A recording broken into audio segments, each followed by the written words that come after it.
Oamenii se vor asupri unii pe alții, unul va apăsa pe celălalt, fiecare pe aproapele lui, tânărul va lovi pe cel bătrân și omul de nimic pe cel pus în cinste. Ce descriere face Dumnezeu, o descriere profetică, adică Dumnezeu spune ce se întâmplă, ce se va întâmpla. Vreau să vă zic de la început că cele mai mari necazuri pe care le-am avut în viața aceasta nu le-am avut de la dușmani, ci le-am avut de la aproapele. Aproapele. Cel care merge aproape de tine. Poate că este deghizat în prieten. Poate că spune că e prietenul tău, spune că e fratele tău, e sora ta. Cele mai mari necazuri, cele mai dureroase, nu au fost de la dușmani. Nu degeaba a ieșit vorba aceasta din popor: Doamne, ferește-mă de prieteni, că de dușmani mă feresc și singur. Pentru că de-a lungul vremii, realitatea a arătat că de dușman toată lumea se ferește, dar de cel de aproape, aproapele, nu se ferește nimeni. Mergem împreună, mâncăm la aceeași masă și apoi cineva ridică călcâiul împotriva ta. Suntem foarte drăguți așa și foarte creduli, naivi de foarte multe ori, sperând că cel care este aproape de noi ne va face bine. De-a lungul vremii, în predicile pe care m-a ajutat Dumnezeu să le concep și să le prezint, am inserat din când în când evenimente din viața mea. Am ascuns numele, am ascuns tot ce s-a putut ascunde, să rămână doar învățătura. Nu contează cine a fost și ce a făcut, contează învățătura. Și acum am în minte pe cineva care am ajutat enorm de mult. Nu e meritul meu, e meritul lui Dumnezeu. Dumnezeu mi-a dat putere, mi-a dat înțelepciune, mi-a dat dorința și voința de a ajuta și am ajutat. Nu mi-a venit să cred într-o zi cât de urâte pot ieși lucrurile de la cei de aproape. Și aici Dumnezeu zice: aproapele va ridica piciorul împotriva ta. Știți că nu suntem singurii care suferim din cauza aproapelui. Aproapele poate fi oricine. Aproapele poate fi cineva deghizat în prieten, poate fi o rudă, poate fi oricine. Cineva cu care te întâlnești în fiecare zi, dar nu neapărat ți-ai planificat lucrul ăsta, de exemplu, coleg sau colegă de servici. Oricine poate să fie aproapele nostru. Și Dumnezeu, într-adevăr, a zis: iubește pe aproapele tău, dar n-a zis: crede-l și fă ce zice el. Câteodată o femeie este prea aproape de soțul tău și tu, fiind naivă, crezi că nu se va întâmpla nimic. Prea aproape. E aproape. Și foarte multe dintre familii au fost distruse tocmai de aproapele. Tocmai de aproapele. Câteodată un bărbat este prea aproape de soția ta și, naiv fiind, crezi că lucrurile o să meargă bine, să fim optimiști, să fim cu credință în Dumnezeu. Lasă că Dumnezeu ajută. Dumnezeu ajută, dar Dumnezeu a spus: oamenii se vor asupri unii pe alții, se vor apăsa unul pe celălalt, fiecare pe aproapele lui. Oamenii de nimic vor da cât vor putea de tare în oamenii care chiar au valoare în această lume. Este incredibil cât de mare este puterea aproapelui atunci când este să facă rău. Aproapele poate fi oricine din cei care sunt aproape, dar care nu sunt prieteni. Dacă este prieten cu adevărat, niciodată nu-ți va face rău. Dar dacă stau să mă gândesc acum în urmă la evenimentele nenorocite prin care am trecut, vreau să vă zic că cele mai mari dureri le-am primit de la aproapele. Aproapele. Și asta nu este o noutate. Zice că însuși Domnul Iisus Hristos, când a venit pe pământ, n-a fost lovit de cei de departe, n-a fost lovit de păgâni. Păgânii chiar au zis despre el, știți ce au zis? Nu găsesc nicio vină, e nevinovat. N-are nicio vină. Însă aproapele, zice, cel cu care întindeam în blici și mâncam împreună, cel cu care dormeam împreună, cel pe care l-am ajutat, l-am ridicat de jos, să-l fac apostolul lui Dumnezeu, acela a întins călcâiul împotriva mea. Nu e o noutate. De fiecare dată, asta mă doare, de fiecare dată este o noutate pentru noi, ca și cum n-am învățat lecția asta. Nu trebuie să urâm pe aproapele, nu trebuie să fugărim pe aproapele nostru, trebuie să iubim, așa cum a zis Dumnezeu. dar nu trebuie să credem în el niciodată. Știu că pare ciudat ce zic acum. Noi am vrea să fim așa toți la un loc. Asta va fi în lumea fără de păcat. Atunci va fi așa. Atunci nu mai ai de ce să te temi că va veni aproapele și cu zâmbetul pe buze te va înjunghia din spate. Nu vei mai avea de ce să te temi. Atunci, nu acum. Acum, zice Dumnezeu, oamenii se asupresc unii pe alții. Se ridică unii împotriva altora. Tânărul lovește pe bătrân, omul de nimic pe cel pus în cinste. Oamenii de nimic se ridică împotriva celor pe care Dumnezeu i-a chemat și le-a făcut cinste, chemându-i să slujească pentru El. Asta se întâmplă în fiecare zi. Să știți că omul acela care e beat și zace în șanț nu e atât de ocărât ca un pocăit. Dacă a auzit cineva că tu te-ai pocăit, nu că ar fi un lucru rău, sunt cuvintele lui Dumnezeu. Dacă aude cineva că te-ai pocăit, ești batjocura tuturor. Dacă zaci în șanț, n-are nimeni treaba ta. Și știți cine face lucrul ăsta? Nu cel de departe, cel de aproape. Ai grijă de aproapele tău. Sunt niște învățături pe care Dumnezeu mi le-a dat mie, care m-au costat destul de scump și aș vrea ca alții să nu mai treacă pe aici. Ajută cât poți. Iubește pe aproapele tău. Fă tot ce poți ca să-l ridici. Dar nu te încrede și nu avea așteptări de la nimeni. Singurul de la care poți să te aștepți ceva bun este Dumnezeu. Dacă ai așteptări de la aproapele tău, vei suferi. Povestea cineva cu câteva vreme în urmă că a fost o vreme când oamenii s-au îmbolnăvit și aproapele, destul de mulți aproapele, au venit și tot îi ziceau, fă și tu asta pentru binele tău, pentru binele copiilor tăi, fii responsabil, fă lucrul ăsta, îndemnau să iau un tratament. Zice, dar n-am nevoie de așa ceva. Însă puterea aproapelui, celui care ți este aproape și care merge alături de tine, este fantastică. Și Dumnezeu zice, oamenii se vor asupri unii pe alții, se vor apăsa unul pe celălalt, fiecare pe aproapele lui. Aceasta nu e voia lui Dumnezeu. Aceasta este urmarea faptului că noi suntem păcătoși. Și dacă nu recunoaștem că suntem păcătoși, nu vom reuși niciodată să ne pocăim. Noi nu venim la biserică ca să se întâmple o minune cu noi. Venim la biserică ca să aflăm că avem probleme, să-i cerem lui Dumnezeu să ne ajute și să ne corectăm viețile. Și chiar dacă aproapele nostru este cum este, noi nu vrem să fim așa. Cred că unul dintre cele mai frumoase lucruri care îi se poate întâmpla unui om este să înceapă să meargă așa cum zice Dumnezeu, pe calea lui Dumnezeu. Și când un om merge pe calea lui Dumnezeu, se întâmplă tot felul de lucruri ciudate. N-ați observat? Când un om merge pe calea lui Dumnezeu, aproapele este cel care vine și îl trage de mânecă. Cel care îl ispitește. Cel care face în așa fel încât să nu mai poată merge în direcția aceea. Aproapele. De la cine nu te aștepți? Binecuvântat să fie omul care se încrede în Domnul și a cărui nădejde este Dumnezeu. Ieremia 17:7. Blestemat să fie omul care se încrede în om, care se sprijină pe un muritor și care își abate inima de la Dumnezeu. Trebuie să ții cont că oamenilor din jurul tău nu le place dacă tu începi să crești, dacă tu începi să te apropii de Dumnezeu. Dacă ai o familie frumoasă, primii care vor face tot ce pot ca să-ți distrugă familia sunt aproapele. Țineți cont și vreau să notați, vă rog frumos să notați, că tot ceea ce spun acum nu este ca noi să luăm măsuri împotriva aproapelui. Să-L iubim pe aproapele, dar să nu ne încredem.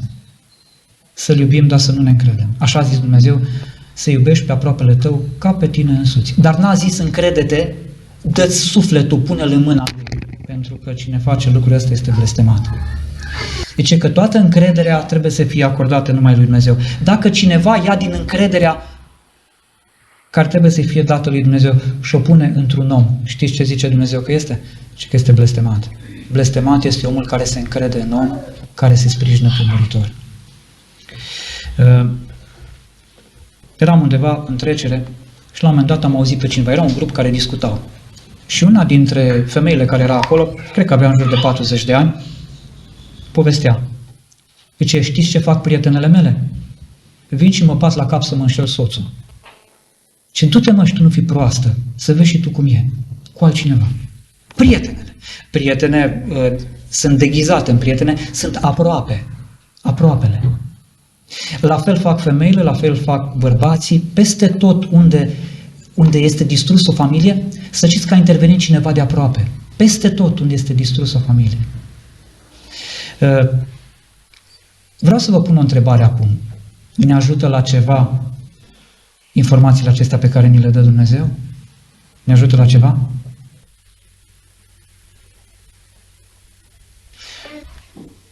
Ai grijă la aproapele tău. Și zice Dumnezeu aici, oamenii se vor asupri unii pe alții, unul va apăsa pe celălalt, fiecare pe aproapele lui. Și omul de nimic va face tot ce poate ca să distrugă pe oricine este pus în cinste.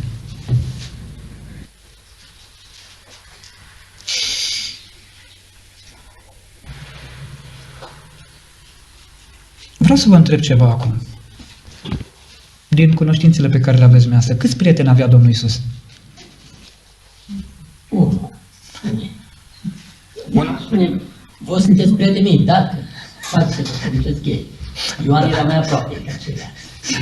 Da. Fratele zice că avea unul.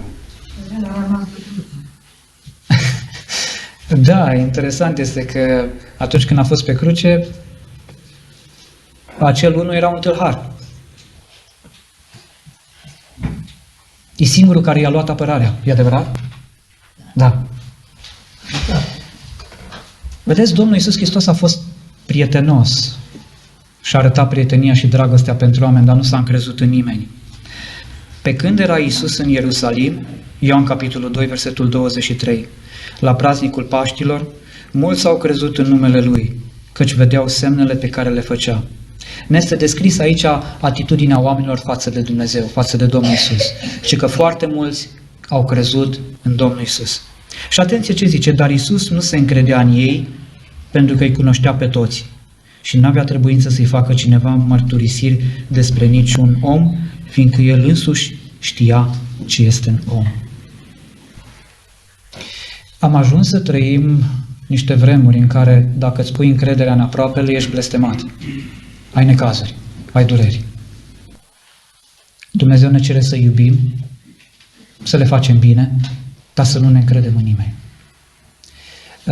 Poate părea aici un fel de contradicție. Păi și atunci cum să mai fim uniți? Dacă ai de gând să te unești cu aproapele care îți vrea răul, vei ajunge rău. Deci că singurul în care poți să te încrezi, fără niciun fel de emoție, fără niciun fel de risc, este Dumnezeu. Iar dacă vrei să fii drept, va trebui să fii numai tu și Dumnezeu. Dacă în viața mea intimă, din familia mea, nimeni nu are dreptul, Dumnezeu nu dă dreptul nimănui să intre în viața mea intimă. Dacă în viața mea intimă nimeni nu are dreptul să intre, de ce ar putea să intre în sufletul meu? De ce i-aș putea pe tavă? Și zice Dumnezeu aici, un lucru foarte important, oamenii se asupresc unii pe alții, fiecare pe aproapele lui. Am ajuns în vremea aceasta din nefericire, nu din cauza lui Dumnezeu, ci din cauza păcatelor noastre, ca oriunde există o familie fericită, o familie frumoasă, să se apropie aproapele și să încerce să distrugă. Este o realitate. Dacă vreți să cercetați situația aceasta, întrebați, în toate familiile care au fost distruse, a fost cineva aproape care și-a băgat nasul. A fost cineva. În toate familiile. Fără niciun fel de excepție. Și Dumnezeu zice, iubește-i, dar vezi că prietenii te vor băga în mormânt. Prietenii, aceia, în ghilimele, ei te vor băga în mormânt. Așa cum l-au băgat pe Domnul Iisus, așa se va întâmpla și cu tine. Iar dacă vrem să nu suferim, atunci trebuie să nu avem încredere în nimeni decât în Dumnezeu, să ne punem încrederea în Dumnezeu, să fim prietenoși și să iubim pe cei din jurul nostru. Atât. Repet, în cazul meu, nu știu în cazul meu, dar în cazul meu, cele mai mari necazuri le-am avut nu de la dușmani, ci de la aproapele. Nu știu dacă știți, dar sunt multe familii, cred că sunt oameni inconștienți, au copii cresc mari, se căsătoresc copiii, știți cine bagă cele mai mari strâmbe? Aproapele, mama și tata. În familie, dacă am băiat și băiatul meu se căsătorește și eu n-am minte, tot timpul voi băga că uite că ea nu e așa bună pentru tine, ea. Întotdeauna așa se întâmplă. În familiile celor care n-au Dumnezeu, care n-au învățat lecția aceasta și care oricâte lucruri li s-ar întâmpla în viața aceasta, niciodată, dar absolut niciodată nu se vor trezi. Și Dumnezeu ne avertizează aici și spune că blestemat este cel care se încrede în om, binecuvântat este cel care se încrede în Dumnezeu, iar noi nu avem de făcut decât un singur lucru, să iubim pe cei din jurul nostru, dar să nu ne încredem în ei. Dacă lecția asta o învățăm, nu vom mai vota după cum vor alții, nu vom mai trece în grup cu ceilalți, ci fiecare dintre noi, într-o seriozitate cerească, divină de la Dumnezeu, va zice, eu nu mă bag în așa ceva, eu nu mă implic în așa ceva. Țineți minte că în Sinedriu erau oameni răi, oameni care doreau să-L ucidă pe Dumnezeu. Deci voi vreți să mă ucideți, voi n-aveți ca tată pe Dumnezeu, voi aveți ca tată pe diavol. Domnul Iisus Hristos, tocmai am citit, zicea, știa aceste oameni și nu se încredea în oameni. Chiar dacă oamenii credeau în El nu credea în oameni. Dar acolo în Sinedriu era un mare preot. Erau niște preoți mai de seamă, era completul acela de judecată care s-a adunat. E foarte ciudat cum gândul cel rău de la aproapele se poate răspândi atât de ușor, chiar în domeniul religios. E foarte ciudat. Nu v-ați pus întrebarea aceasta? Cum de gândul acela cel rău care a venit să-L ucidem pe Domnul Iisus s-a răspândit atât de ușor la cei din Sinedriu? Cum s-a răspândit așa? Ce s-a întâmplat acolo? Și apoi zice că ei n-au fost mulțumiți cu părerea pe care au avut-o și cu victoria, că l-au răstignit pe Domnul Iisus Hristos, zice că s-au dus și la popor și au făcut tot ce au putut ca să înduplece poporul, ca să ceară uciderea lui Dumnezeu și eliberarea unui criminal. Erau prieteni cu poporul? Erau prietenii lor? Nu, erau aproapele. Ai grijă de aproapele. Și e foarte ciudat. Am stat și m-am gândit, cum a putut cineva care era pus într-o slujbă atât de importantă, cum a putut să aibă un gând atât de rău și gândul acesta să se răspândească atât de mult la ceilalți? Nu știu dacă dumneavoastră v-ați gândit, dar cele mai multe necazuri pe care le veți avea de azi înainte vor fi de la aproapele. Aproapele. Cel care ți este prieten nu-ți va face rău niciodată. Zice Dumnezeu, dar este un prieten care ține mai mult la tine decât un frate. Dar este un prieten. Și când zice așa, dar este un prieten, nu se referă la aproapele, se referă la Dumnezeu. Și este cineva care într-adevăr ține la tine. Fiecare să se păzească de prietenul lui și să nu se încreadă niciunul din frații săi, căci orice frate caută să înșele și orice prieten umblă cu bârfă. Ieremia 9:4. Poate că se gândește cineva, acum în seara asta este o colecție bogată de dușmănii. Asta este lumea în care noi am ajuns. Nu așa a avut de gând Dumnezeu să facă cu noi. Dar aici am ajuns pentru că așa am ales. Și lucrurile vor merge din rău în mai rău, iar încurajarea și porunca din partea lui Dumnezeu este ferește-te de ei, iubește-i, dar nu te încrede în ei. Fie ca bunul Dumnezeu să ne ajute ca începând din seara aceasta să nu ne mai încredem atât de mult în oameni, până la nu ne mai încrede deloc. Să iubim, să-i prețuim, să-i ajutăm, să-i ridicăm când au nevoie, dar să nu te încrezi în ei. Să nu te încrezi. Am rămas uimit când pe parcursul vieții mele, în anumite cazuri așa excepționale pe care am hotărât în viața mea să-mi pun tot sufletul ca să ajut, am rămas uimit cum după ani de zile, după ajutor imens, Brigitte știe foarte bine, și nu numai ea, că și copiii și Cristian, oamenii aceia au avut o atitudine extraordinar de împotrivitoare și dintr-o dată s-au trezit că mă urăsc. Oamenii pe care i-am susținut. Nu mă plâng, nu e vorba de plângere. Îmi pare rău că nu am învățat lecția aceasta, n-am știut. Și vă zic în seara aceasta tocmai pentru că ar fi atât de frumos și aș fi atât de bucuros să știu că de astăzi înainte niciunul dintre noi nu ne mai punem încrederea aproapele, ci numai în Dumnezeu. Asta ar fi cel mai frumos lucru, să plecăm de aici, nu dușmănind pe cineva, nu urând pe aproapele nostru, nu fugărindu-l, nu făcându-i rău, iubindu-l, dar fără să ne mai punem încrederea niciodată. Și zice Dumnezeu, nu știți că prietenia lumii este vrăjmășie cu Dumnezeu, așa că cine vrea să fie prieten cu lumea sau cu aproapele, se face vrăjmaș cu Dumnezeu. Nu știu câte dintre predici rămân ca hotărâre pentru tot restul vieții. Ascultăm, ne place, zicem da, amin, așa este, poate peste 2-3 săptămâni am și uitat-o. Ăsta este un neajuns extrem de grav. Lecția nu putem învăța dacă o uităm. Dar m-aș bucura atât de mult că Dumnezeu ne-ar ajuta să nu uităm niciodată, că singurul în care putem să ne punem încrederea și de la care să avem speranțe și așteptări, să fie numai Dumnezeu.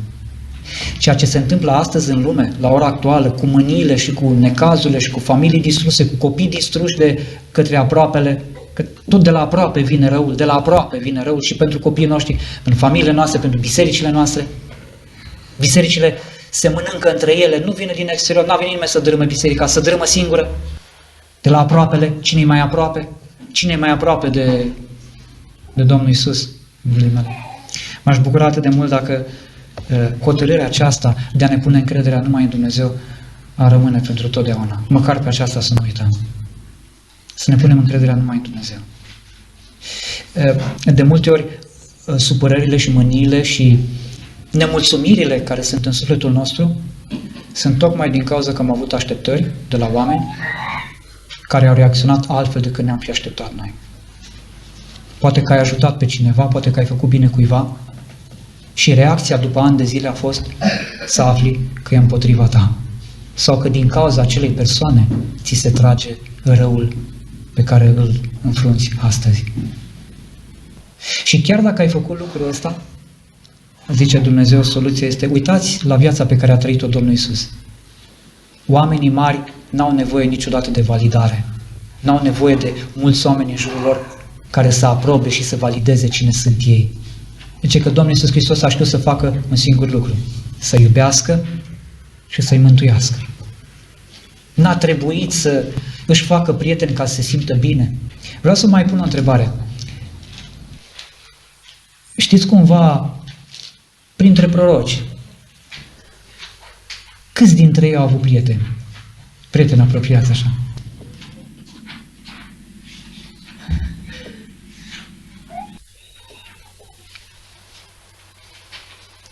Câți? Cunoașteți vreun nume? Vă zic eu, Ioan Botezătorul? Ilie? Ce când a fugit singur. Isaia? Ieremia?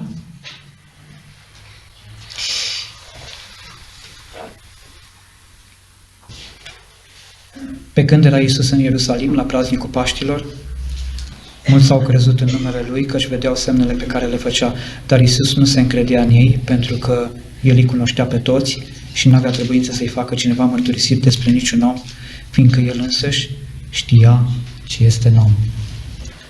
Viața Domnului Iisus Hristos este un exemplu de felul cum ar trebui să trăim și noi.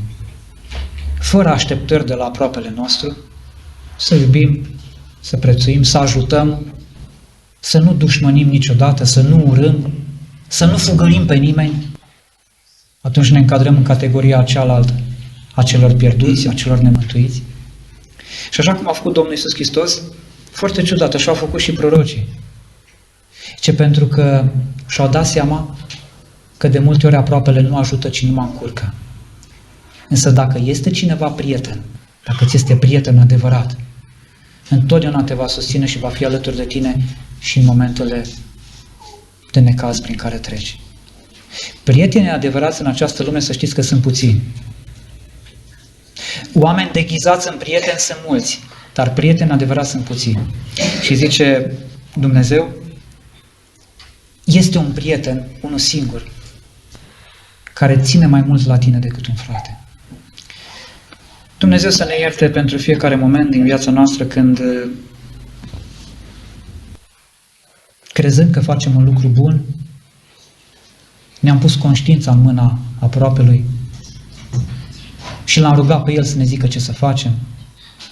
Ne-am pus poate familia în mâna aproapelui, crezând că aproapele va avea grijă de copiii noștri, de familia noastră.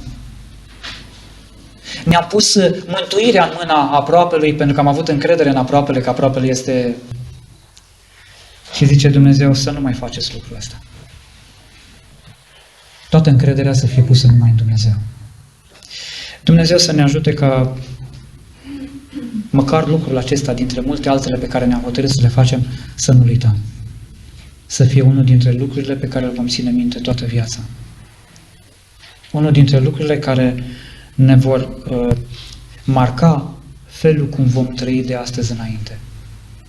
Și anume, să ne punem toată încrederea numai în Dumnezeu, fără să ne bizuim pe niciunul dintre cei care ne sunt aproape. Iar dacă cineva ne este prieten, se va vedea foarte clar în felul cum se va raporta la noi. Să iubim, să prețuim, să ajutăm în continuare. Ispita e mare când ajuți și ești lovit, ești ispitit să nu mai ajuți. Trebuie să ajutăm în continuare. Să iubim în continuare, să prețuim în continuare pe cei din jurul nostru. Dar niciodată să nu ne punem viața, sănătatea, sufletul, mântuirea, conștiința, să nu o punem în mâna nimănui. Pentru că niciunul dintre cei care sunt aproape nu ne vor ajuta. Zice Dumnezeu, oricine, oricare aproape se va ridica împotriva ta. Dumnezeu să ne ajute să trecem această perioadă cu bine, iar când va veni Domnul Iisus Hristos, să fim printre cei care nu sunt dezamăgiți de aproapele, pentru că nu au avut niciodată așteptări de la ei, ci sunt bucuroși că au făcut ceea ce a zis Dumnezeu. Asta este o poruncă de la Dumnezeu. Să te încrezi numai în El și nu în aproapele tău. Și toți cei care vor face lucrul ăsta vor avea parte de binecuvântare, așa a promis Dumnezeu, vor avea parte de binecuvântarea lui Dumnezeu și vor fi scutiți de foarte multe dureri și necazuri și plăți inutile. Așadar, vegheați la familiile dumneavoastră, vegheați soțiile, soții, copiii, vegheați la felul cum umblați, vegheați la sufletul dumneavoastră și faceți tot ce puteți să vă puneți încrederea numai în Dumnezeu. Nu uitați că Dumnezeu este singurul care ne dorește binele și care dorește ca lecția aceasta să o învățăm până nu e prea târziu. Dumnezeu să ne ajute. Amin. Mă gândeam la început când am văzut copilași, acum nu știu dacă copilașii sunt preocupați cu ceva, parcă le-aș zice o poezie și eu. Mă văd că este timpul, nu l-am depășit cu prea mult și înainte de a cânta acest timp cu sufletul prea plin de dor, nu știu, parcă le-aș zice, copilași, vreți să auziți o poezie? Da? Dar sunteți atunci atenți la poezie, da? Bine. Este vorba despre un măgăruș căruia cineva i-a făcut un mare bine. Și e o poezie. Poetul Vasile Militaru a scris această poezie, Recunoștința măgarului.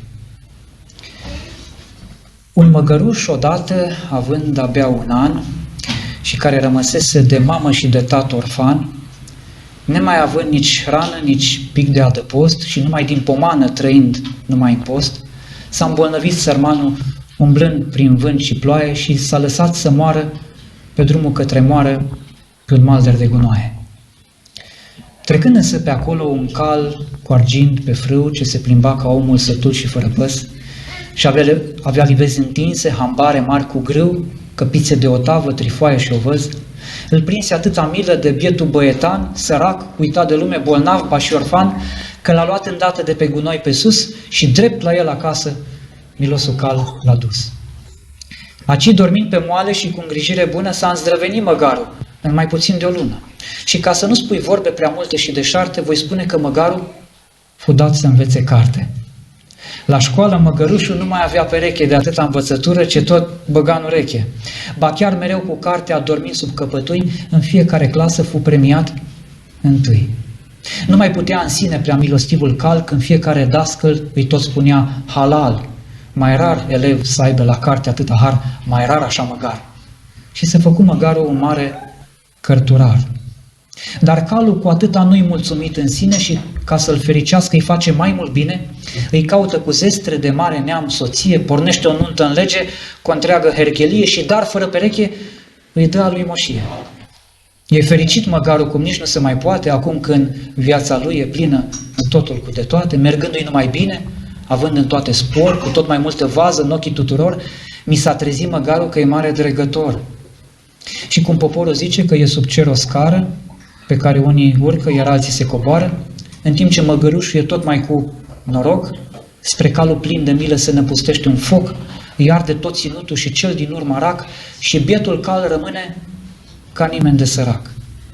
Pe aici să moară sărmanul de durere, dar i-a venit îndată o mare mângâiere.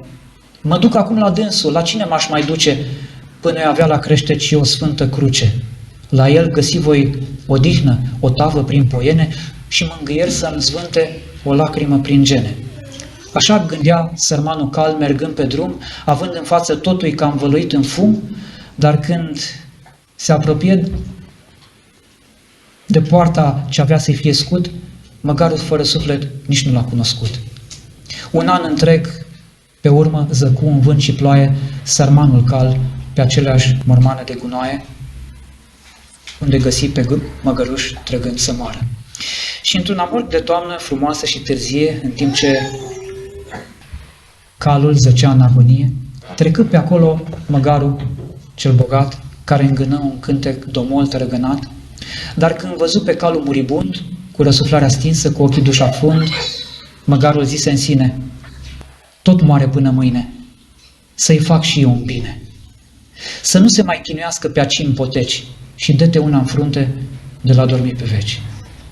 Așa fac și unii oameni luați de prin bordee și înveșmântați în aur prin Sfântul Milei Har, ei nu înțeleg pe lume recunoștința aceea, cum n-a înțeles aceasta nici secul de măgar. Poezia aceasta sau pilda aceasta, creată de Vasile Militar, reflectă o realitate. Știți că și Domnul Iisus Hristos a spus pilde. Nu le-a zis în poezii, sub forma unor poezii, dar a spus pilde. Cu animale, cu oameni, cu întâmplări. Tocmai pentru ca cine are urechi să audă. Așa frumos se încheie poezia, zice, așa fac și unii oameni, luați de prin bordee și înveșmântați în aur prin Sfântul Milei Har, adică prin bunăvoința lui Dumnezeu. Ei nu înțeleg pe lume recunoștința ce, cum n-a înțeles aceasta nici secul de măgar. Dumnezeu să ne ierte și să ne ajute ca de astăzi înainte să fim plini de recunoștință la adresa lui Dumnezeu, să nu avem așteptări de la aproapele nostru, să iubim, să-i ajutăm în măsura în care putem, dar niciodată să nu ne punem sufletul, sănătatea, cugetul nostru, conștiința noastră, viața noastră, mântuirea noastră, să nu o punem niciodată în mâinile unui om. Pentru că nimeni, dar absolut nimeni, nu ne dorește binele, ci numai Dumnezeu. Dumnezeu să ne ajute să fim așa. Amin. Amin.